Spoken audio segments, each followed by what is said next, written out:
சென்னை மடிப்பாக்கத்தில் முன்னாள் பாரத பிரதமர் ராஜீவ்காந்தி 35வது நினைவு தினம் மற்றும் பயங்கரவாத எதிர்ப்பு நாளை முன்னிட்டு காங்கிரஸ் பேரியக்கத்தின் நிர்வாகிகள் மற்றும் தொண்டர்கள் மெழுகுவர்த்தி ஏந்தி அமைதி பேரணி நடைபெற்றது.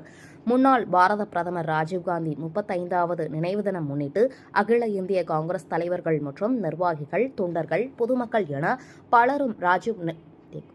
பலரும் ராஜீவ்காந்தி நினைவிடத்திற்கு சென்று நினைவஞ்சலி செலுத்தி வந்தனர்.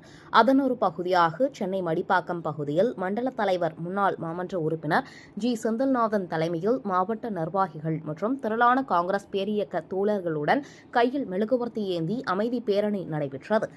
இதில் சென்னை கிழக்கு மாவட்ட தலைவர் டி. விஜயதனசேகர் சிறப்பு அழைப்பாளராக கலந்து கொண்டார். முன்னாள் பாரத பிரதமர் ராஜீவ்காந்தி திருவுருவ படத்திற்கு மலர் தூவி மரியாதை செய்தனர். அதனைத் தொடர்ந்து பேசிய மாவட்ட தலைவர், ஒவ்வொரு தேசிய தொண்டனின் மனதிலும் மாறாத வலுவாக இருக்கக்கூடிய எங்களது தலைவரின் 35வது ஆண்டு நினைவலை மக்களுக்கு நினைவு கூறும் விதமாக இந்த அமைதி பேரணியானது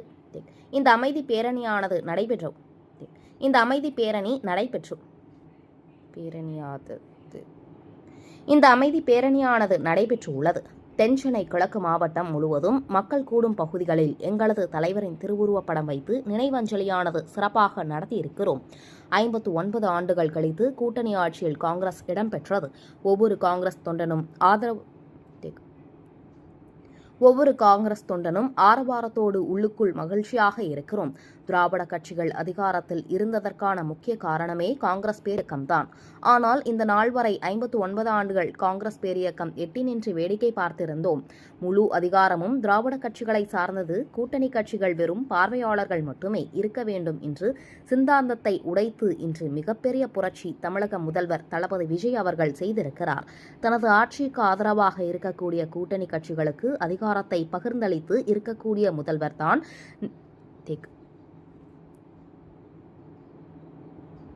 நிஜ புரட்சி தளபதி.